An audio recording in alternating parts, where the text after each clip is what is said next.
चौपाल रे सब बड़ा बडेरा, सब बड़ा बडेरा वो जी, सब लोग लगाया वो जी, ठाकरिया ने सदिया वो जी।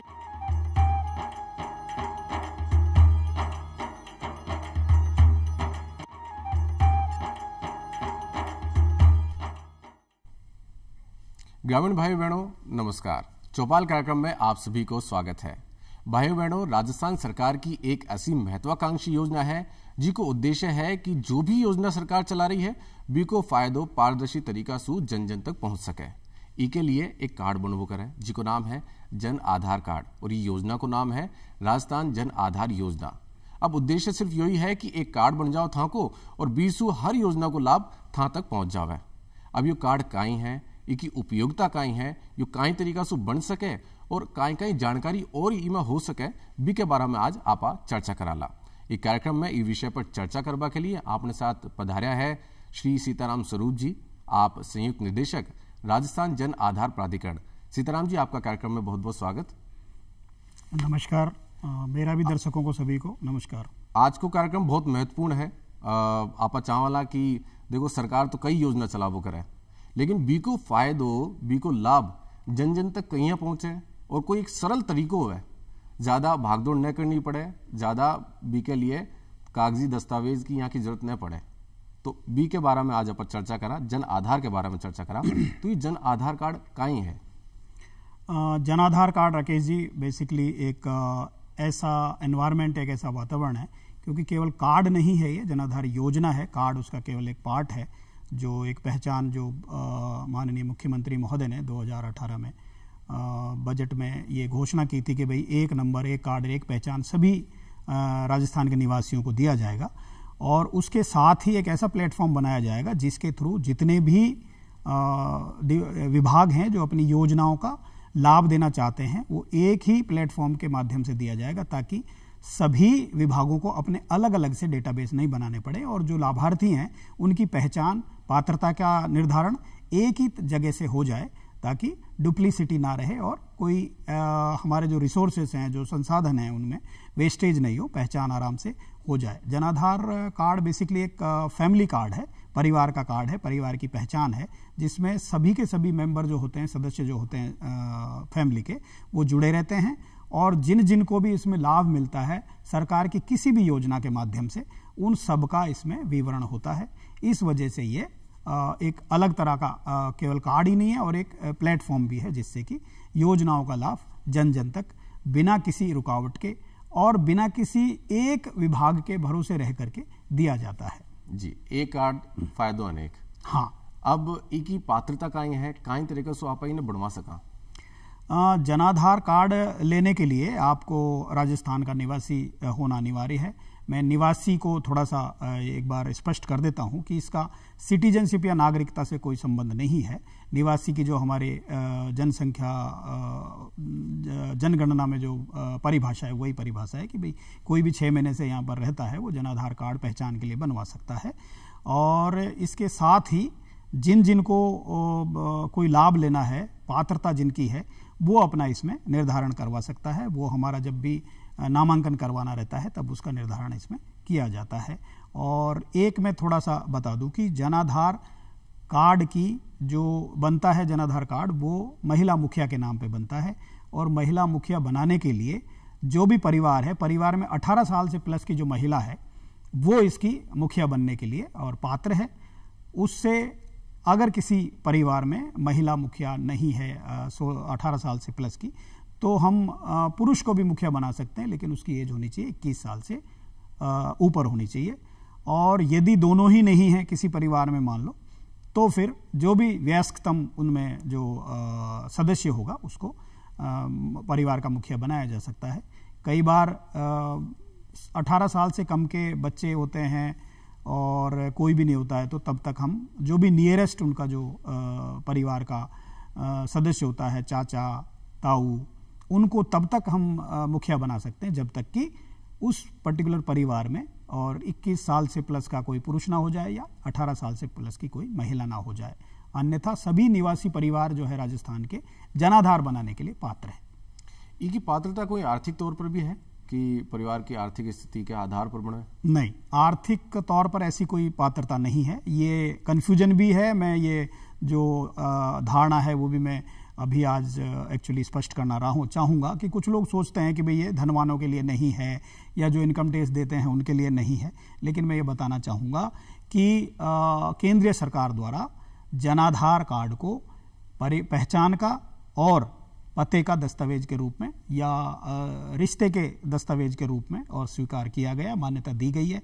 अतः जिनके लिए कोई भी लाभ मान लो वो सरकार के नहीं ले रहे हैं इस प्लेटफॉर्म के माध्यम से, तो भी जनाधार उनके लिए उपयोगी हो सकता है। किसी अन्य डॉक्यूमेंट को प्राप्त करने के लिए, दस्तावेज को प्राप्त करने के लिए आपको यदि पहचान की आवश्यकता है या पते की आवश्यकता है तो आप इसको जनाधार कार्ड को आप उसमें यूज कर सकते हैं, क्योंकि ये सभी जगह सर्वत्र मान्य है। जी सीताराम जी, अब बात आप वो करें कि जिन्हें जन आधार कार्ड बनवानो है वो कटे जावे बनवाबा के लिए, और दूसरी बात यह कौन कौन सा जरूरी दस्तावेज ई के लिए चाहिए? बिल्कुल, ये बहुत अच्छा क्वेश्चन किया है। कई बार ये बड़ी भ्रांति रहती है कि मुझे हमेशा ही कहीं किसी का सहारा लेना पड़ेगा, लेकिन अभी जो है हमने ऑनलाइन भी इसकी व्यवस्था की हुई है। आप स्वयं भी, यदि आपके पास कंप्यूटर की व्यवस्था है तो आप स्वयं भी इसमें अपने SSO ID के माध्यम से, सिंगल साइन ऑन की जो सुविधा है उसके माध्यम से आप खुद भी इसका नामांकन कर सकते हैं जनाधार का।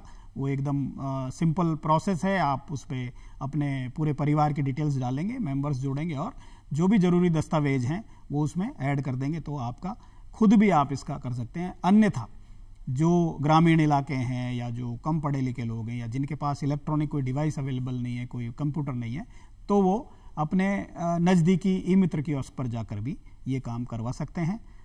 जनाधार नया नामांकन बिल्कुल निःशुल्क है, और यदि कोई सदस्य रह जाता है और उसको बाद में साल, 2 साल में, 15 दिन में, 20 दिन में, जितने भी दिन भी बाद आप उसमें जोड़ेंगे परिवार में, उसकी सुविधा भी है।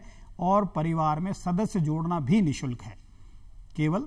और रही बात आपके दूसरे सवाल की कि भाई दस्तावेज क्या क्या चाहिए, दस्तावेज इसमें मिनिमम जो परिवार की मुखिया है उसके बैंक खाते से रिलेटेड दस्तावेज चाहिए। चाहे तो आप पासबुक की प्रथम पेज की कॉपी करके उसको अपलोड कर दें, या फिर कोई भी कैंसिल्ड चेक आप उसमें दे सकते हैं। एक पहचान का चाहिए जिसमें आधार को हम ले लेते हैं, और दूसरी जो चीज़ है पते का भी वही दस्तावेज हो ही जाता है, आधार में जो पता होता है। अदरवाइज दूसरा पता देना है उनको तो वो भी दे सकते हैं। तो पहचान का चाहिए, पते का चाहिए, और एक बैंक की डिटेल्स चाहिए। किसकी? केवल मुखिया की। एक दूसरी जो एक आदमी का जनाधार हम और लेते हैं, चाहे वो मेल मेंबर हो या कोई भी एडिशनल कोई भी वयस्क आदमी हो, उसका भी हम इसमें डिटेल्स लेते हैं कि कहीं कोई समस्या मुखिया के साथ आती है तो दूसरा सदस्य उसमें जा करके और बेनिफिट लेने में या लाभ लेने में और उसकी सहायता कर सकता है। जी सीताराम जी, बात अब सवाल एक आबो करे कि थोड़ी सी भ्रम की स्थिति भी हो जाए व्यक्ति में कि मारकन मारो आधार कार्ड है, मारकन मारो पैन कार्ड है, मारकन वोटर ID कार्ड है, राशन कार्ड भी है, फिर कहीं आवश्यकता पड़ेगी कि जन आधार भी बनवाना पड़े? हाँ, ये भी इसके बारे में भी काफ़ी भ्रांतियां हैं। तो ये आपने बहुत अच्छा क्वेश्चन किया है, सवाल किया है। इसके बारे में बताना बहुत ज़्यादा आवश्यकता है कि भाई जब आधार है और तो जनाधार की क्या आवश्यकता है। तो मैं आपको ये स्पष्ट कर दूं कि आधार जो है एक व्यक्तिगत पहचान का दस्तावेज है, जिसमें आपकी जो फिंगरप्रिंट्स हैं और आइरिस हैं, आंखों की पुतलियों के और उंगलियों के निशान के साथ साथ आपका फ़ोटो लिया जाता है। उसके साथ ही केवल 4 जानकारियाँ ली जाती हैं, जिसमें आपका जन्म तिथि है, आपका एड्रेस है, नाम है और आपका जेंडर है, लिंग है। ठीक है, ये 7 चीज़ें लेकर के जनाधार बनाया जाता है। लेकिन आप देखेंगे ये सूचनाएं केवल व्यक्तिगत हैं, लेकिन जनाधार जो है वो पारिवारिक डेटाबेस है, पारिवारिक डेटा है, उसमें पारिवारिक सूचनाएं हैं जिनमें ना केवल आपकी पहचान का है बल्कि पात्रता से संबंधित और हमारी जो सामाजिक और आर्थिक जो जानकारियां हैं परिवार के बारे में वो भी हैं, जिसमें आपकी आय का वर्णन है, आपके भूधारक कैटेगरी का भी है, इसमें आपके जो भी सामाजिक जो कैटेगरीज हैं जैसे SC ST इसका भी निर्धारण है।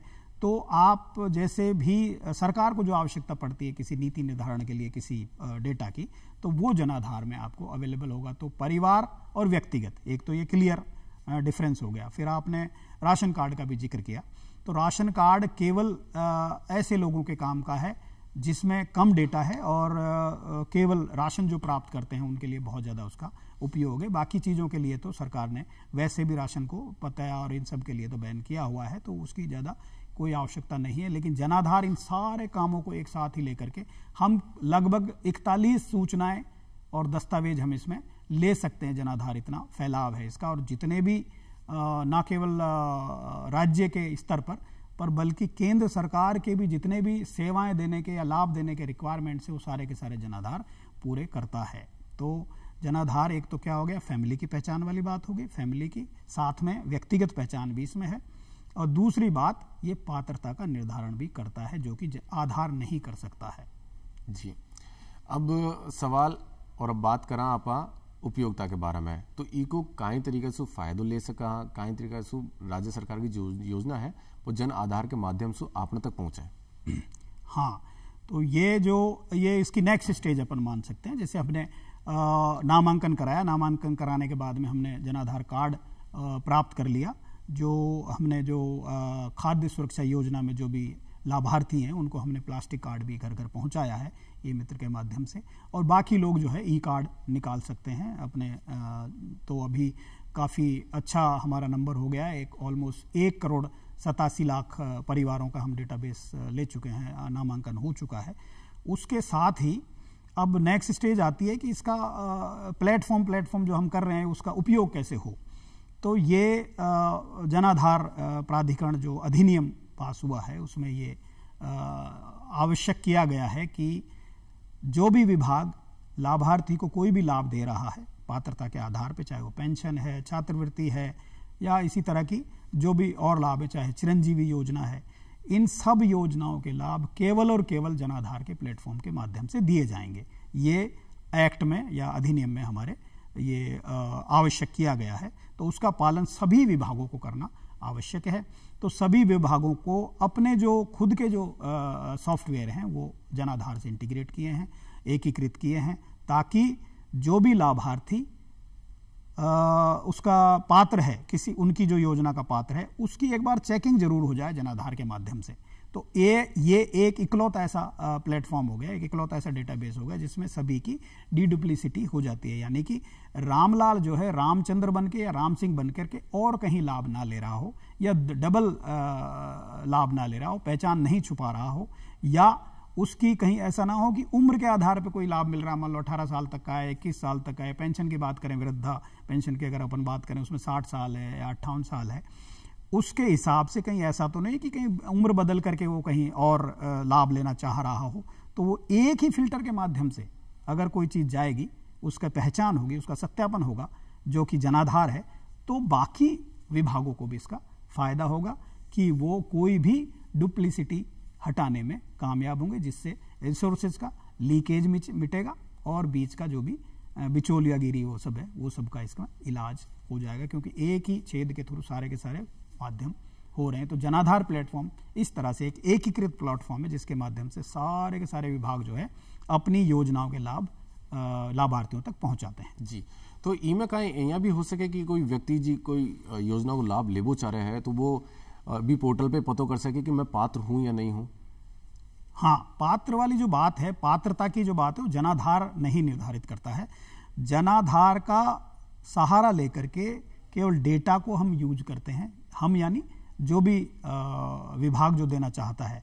मान लो जैसे मुझे 21 साल से बड़ी बच्चियों के लिए जो कॉलेज जाती हैं उनके लिए मुझे स्कूटी देनी है, तो स्कूटी देने वाला विभाग जो है वो पात्रता देखता है।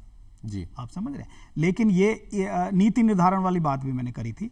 तो 21 साल से बड़ी बच्चियां कितनी हैं और उनके लिए कितना खर्चा आएगा, बजट में क्या प्रावधान रखना चाहिए, वो जनाधार रेडी डेटा उस विभाग को दे देगा जो स्कूटी देना चाह रहा है। तो उसको पता लग जाएगा विभाग को कि भाई इतनी स्कूटी जाएंगी और इतनी बच्चियां 21 साल से प्लस जो कॉलेज में पढ़ रही हैं उनके लिए अवेलेबल है हमारे पास, तो इसका बजट का इतना प्रावधान करना होगा। तो वास्तव में पात्रता का निर्धारण पहले से खुद डिपार्टमेंट करता है और बाद में वो जब उसको देना चाह रहा है तब प्लेटफॉर्म जो है जनाधार का काम में लेता है। जी, तो कहीं यो एक तरीका से अब माना कि कोई भी राज्य सरकार की आपने योजना को लाभ लेना है तो भी के लिए जरूरी होगा जनाधार। बिना जनाधार के कुछ भी नहीं हो सकता है। लाभ जाएगा तो जनाधार के माध्यम से ही जाएगा। जी, अब जी आप बात करें अलग अलग कार्ड की, तो एक बात आई कि आधार एक व्यक्तिगत पहचान है और जनाधार एक परिवार की पहचान है। तो कहीं इमें जब आप एक व्यक्तिगत लाभ लेवा की बात हो, क्योंकि सरकार की कई तरह की योजना चाले जिसमें एक व्यक्तिगत लाभ की भी बात आवे और एक पारिवारिक लाभ की भी बात आवे, तो का ईसु पारिवारिक लाभ भी मिला लो और ईसु व्यक्तिगत लाभ भी मिला लो? हाँ, जनाधार में जैसा मैंने कहा कि व्यक्तिगत पहचान नंबर भी दिया जा रहा है और जनाधार में फैमिली आईडी तो दी जा रही है, फैमिली पहचान नंबर तो है ही है। तो जैसे ही हमें किसी व्यक्तिगत लाभ की बात करनी है जैसे उसमें स्कॉलरशिप भी हो जाती हैं, पेंशन हो जाती है, सारी व्यक्तिगत हैं। लेकिन पारिवारिक रूप से जैसे अपन राशन की बात करें तो राशन एक पारिवारिक लाभ है, उसमें भी यूनिट्स के हिसाब से सभी की पहचान है, ठीक है, सभी के आधार आप ले सकते हैं। तो अगर व्यक्तिगत पहचान करनी है तो आधार से कर सकते हैं, अन्यथा आधार के अलावा जनाधार में भी व्यक्तिगत पहचान नंबर दिया जा रहा है। तो दोनों ही लाभ जो है जाएंगे केवल और केवल जनाधार के माध्यम से। जी, तो सीताराम जी, एक पहले राशन कार्ड बनवाओ करे था, वो बहुत टाइम पहले से चलती आ रही है योजना। राशन कार्ड के बाद में अब जनाधार, तो कहीं अब राशन कार्ड की जरूरत कौन पड़ेगी? जनाधार के माध्यम से अपन राशन को भी काम ले सका? हाँ, ये बहुत अच्छा क्वेश्चन किया है, क्योंकि अभी जो हम एक अभियान चला करके और जनाधार को ही राशन कार्ड घोषित करवाने जा रहे हैं। माननीय मुख्यमंत्री महोदय ने पहले से ही इसको अनाउंस किया हुआ है बजट में। तो उसमें जो जनाधार का डेटाबेस और राशन कार्ड का डेटाबेस हमने मैप करा लिया है, जो त्रुटियां हैं वो ठीक करा ली हैं। अब आप समझें कि आने वाले समय में जब भी ये घोषणा होती है उसी दिन से राशन कार्ड जो है बंद हो जाएगा। क्योंकि आप इसको इस तरह से देखें, राशन कार्ड जो है वो भी फैमिली डेटाबेस है और जनाधार भी फैमिली डेटाबेस है। तो एक ही स्टेट में जब हमारा जनाधार इतना वाइड है, इतना बड़ा है प्लेटफॉर्म, तो फिर फैमिली डेटाबेस कोई दूसरा क्यों यूज किया जाए? इसके लिए हमने केंद्र सरकार से भी संपर्क साधा और राशन कार्ड में जो डेटा है वो वैसा का वैसा जनाधार में अवेलेबल है, ये उनको विश्वास में लिया। उन्होंने one nation one ration card के तहत जो भी कंडीशंस थी वो हमको बताई कि भाई ऐसे ऐसे राशन कार्ड आप बनाना चाहते हैं तो ये होना चाहिए। हमने वो प्रावधान जनाधार में कर दिए। तो अब जो आने वाले समय में, अभी आप नियर फ्यूचर में देखेंगे कि राशन कार्ड जो है राजस्थान में लगभग बंद हो जाएगा और जनाधार के माध्यम से जितने भी राशन के लाभ हैं वो सारे के सारे दिए जाएंगे। क्योंकि एक फैमिली डेटाबेस अपने पास बहुत विस्तृत है, उतना ही और जो लाभ देने की जो प्रक्रिया है वो प्लेटफॉर्म अपने पास आ रहा है इलेक्ट्रॉनिक से पहले से ही। जैसा आज भी अंगूठा लगा करके और राशन दिया जा रहा है, वही काम जनाधार के माध्यम से देंगे। राशन कार्ड का नंबर डालते हैं, वैसे ही जनाधार का नंबर डालेंगे। बैक एंड पे पीछे से सब चीज़ें जुड़ी हुई हैं, तो जनाधार का नंबर डालते ही आप राशन अपना ले सकते हैं। राशन कार्ड की कोई आवश्यकता अलग से नहीं है। इससे क्या है, 5-5 साल में जो अपडेशन होता है राशन कार्ड का, उसका भी खर्चा सरकार का बचेगा। जी, अब अपडेशन की थे बात करें तो अपडेशन की पारिवारिक तौर पर भी आ जावे कि कोई परिवार ने कोई जानकारी घटानी है, बढ़ानी है, कोई जानकारी भी में देनी है, अपडेट कोई करवाना है, तो बी के लिए का प्रोसेस है? हाँ, तो जैसा मैंने कहा कि नामांकन वाला जो प्रोसेस है कि भाई आप स्वयं भी कर सकते हैं और आपके नज़दीकी ई मित्र कियोस्क पर जाकर भी ये काम करा सकते हैं। वही अपडेशन के लिए है कि भाई कोई जानकारी हटानी है, गढ़ानी है या बढ़ानी है, या कोई दस्तावेज दे करके नई चीज़ जुड़वानी है, आपकी पात्रता अभी किसी योजना के लिए हुई है तो आपको नया कोई दस्तावेज देना है तो वो आप ई मित्र के माध्यम से कर सकते हैं। वैसा ही आप अपडेशन जो है आप अपने खुद के डिवाइस पर भी कर सकते हैं, कंप्यूटर पर कर सकते हैं। SSO ID के माध्यम से हम एडिटिंग के लिए जो अवेलेबल है सुविधा वो कर सकते हैं। दूसरी बात, जो भी अपडेशन है उसका मिनिमम जो है एक शुल्क निर्धारित है। एक मैंने आपको बताया था कि भाई नामांकन करने के लिए, नया नामांकन बिसाइड्स मेंबर ऐड करने के लिए यानी सदस्य जोड़ना हो तो कोई चार्ज नहीं है। बाकी नई जानकारी देने के लिए या अपना नाम चेंज करने के लिए या कोई भी चीज़ उसमें अपडेट करने के लिए, पता एड्रेस अपडेट करने के लिए कोई मिनिमम शुल्क जो है वो आप ई मित्र को देना रहेगा आपको। जी, सत्यापन की बात करा तो एक व्यक्ति अपने परिवार की जो जानकारी दे रहे हो भी को सत्यापन कई तरीके से करे और जिया कोई सरकार की योजना को लाभ लेना है तो डिपार्टमेंट कई तरीके से सत्यापन करेगी या जानकारी सही है या गलत है? हाँ, ये भी बहुत अच्छा सवाल किया आपने, क्योंकि ये रोबस्ट है, बहुत अच्छा सत्यापन का, वेरिफिकेशन का तंत्र है हमारा।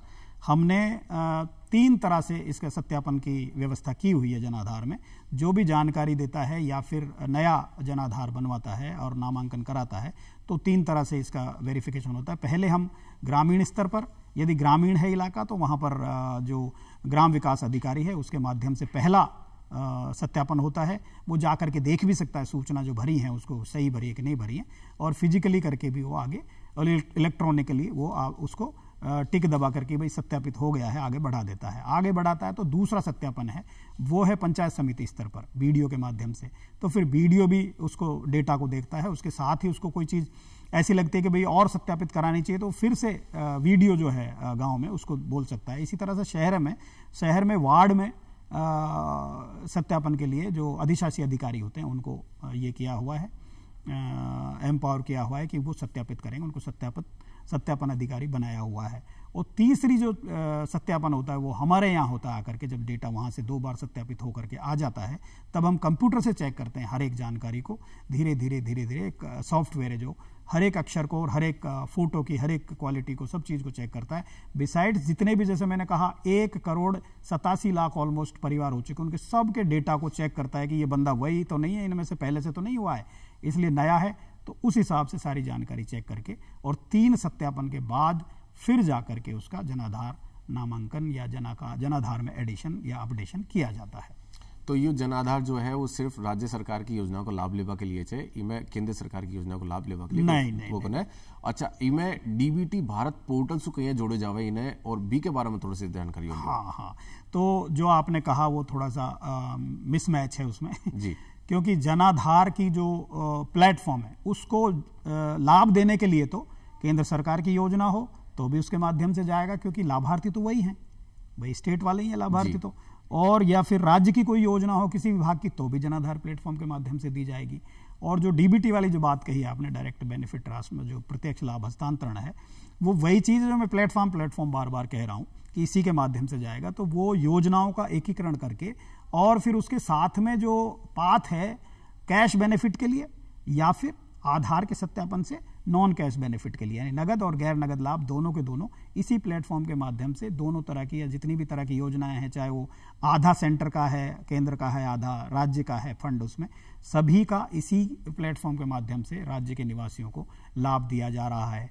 अब रही बात डीबीटी भारत की, तो डीबीटी भारत ऐसा पोर्टल है जो सारे राज्यों में कितनी डीबीटी की जा रही है, कितना लाभ हस्तांतरित लाभार्थियों को किया जा रहा है, गैर नगद या नगद दोनों तरह के लाभ, वो एक साथ ही आपको एक पोर्टल के माध्यम से वो जोड़ करके और सभी का लाइव वो देते हैं, डेटा देते हैं। उससे क्या होता है कि आपका स्टेट कितना डिजिटाइज्ड है और कितना लोगों को बिना किसी इंटरवेंशन के इलेक्ट्रॉनिकली लाभ हस्तांतरित कर रहा है, ये देखने का सबसे अच्छा तरीका है डीबीटी भारत पोर्टल। उसमें रैंकिंग पता लग जाती है कि आपका कितना हो रहा है। जैसे अगर मैं एस्टिमेट बताऊं तो आप हमारे janaadhar.rajasthan.gov.in हमारे उस पर लाइव भी देख सकते हैं। हमारे ट्रांजेक्शन्स ऑलमोस्ट 53,000 करोड़ रुपए जो है ट्रांजेक्ट हो चुके हैं जनाधार पोर्टल के माध्यम से, और इसी तरह से ऑलमोस्ट 111 करोड़ ट्रांजेक्शन्स हो चुके हैं टोटल एक ही प्लेटफॉर्म के माध्यम से। तो ये बहुत ह्यूज प्लेटफॉर्म बन चुका है, क्योंकि सारे के सारे, मैंने जैसे कहा कि चाहे केंद्र की हो चाहे राज्य की हो, सारे के सारे इसी प्लेटफॉर्म के माध्यम से सारे लाभ जो है